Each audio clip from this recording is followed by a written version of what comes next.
Well, hello and good morning and welcome to box 1D. Whew.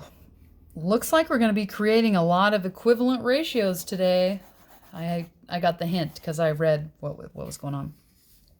All right, let's look at exercise 1. Decide whether or not each of the following pairs of ratios is equivalent. Okay, if the ratios are not equivalent, find a ratio that is equivalent to the first one. Okay. If the ratios are equivalent, identify the non-zero number. See? Okay, we can do that. I can tell you, this is that factor we talked about yesterday. Okay, we can do this.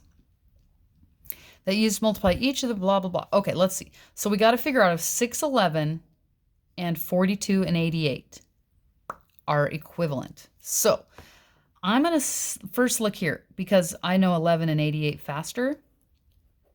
If I multiply 11 by 8, I get 88. What's 6 times 8? Oh, I think it's 48. Let's double check. 6 times 8. 48. This is not equivalent. But what could be equivalent? Well, I could do 6 times 8. So my equivalent one would be 6 times 8, which is 48 to 88. That would have made it equivalent. Okay, let's try another one. 0 to 5. Well, this is tricky. Let's not deal with the zeros for a second. How do I get from 5 to 20? Times by 4. Okay, how do I get from 0 to 0? Could I times 0 by 4 and get to 0? Actually, you can. So I'm going to say yes. And 4 is our C factor because C is the thing that we're multiplying by. Okay? Nothing tricky or fancy about that. It's just literally the thing we're going to multiply by. All right, let's try another one. Hopefully more complex. That was pretty easy. In a bag of mixed walnuts and cashews, so I feel like we're going to have walnuts and cashews and maybe a chart of walnuts and cashews. Maybe. Let's just see what happens. The ratio of the number of walnuts to the number of cashews is 5 to 6. Okay, so walnuts is first, 5 to 6. Determine the number of walnuts that are in the bag if there are 54 cashews. 54. Okay, so in our T-chart, I'm going to go ahead and put the 5 to 6, and I'm going to put the 54 in for cashews. Okay, I like the T-chart. It says use a tape diagram. We will.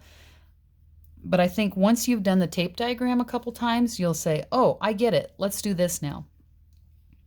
Use a tape diagram to support your work. Justify your answer by showing that the new ratio created of the number of walnuts to the number of cashews is equivalent. Okay. No sweat, guys. No sweat. So it says use a tape diagram. Let's build one. 5. Walnuts is 5. 1, 2, 3, 4, 5. And 6. 1, 2, 3, 4, 5, 6. Okay. And it says this has to be worth 54. So if that's worth 54, how many go in each box? Okay, 54 divided by 6. That's 9.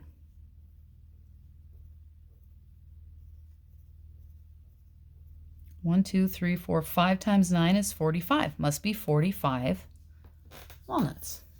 Okay? So we're going to say that 5 to 6 is equivalent to 45 to 54. How do we know?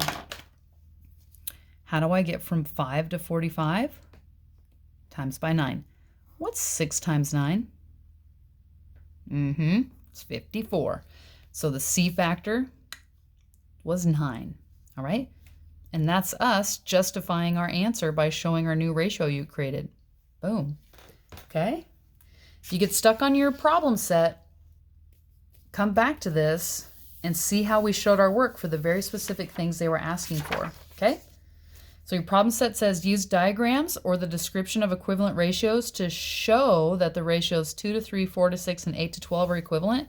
Here's how I would set that up in a T-chart. 2 to 3, 4 to 6, 8 to 12. And show me how those would be equivalent. Prove that 3/8 is equivalent to 12/32. Okay, that's a lot like one of the examples that we did. All right, exercise 1. So go back and look at that. And then the ratio of Isabel's money. Okay, this is just like exercise number 2. So go back and look at those if you have a question. Good luck.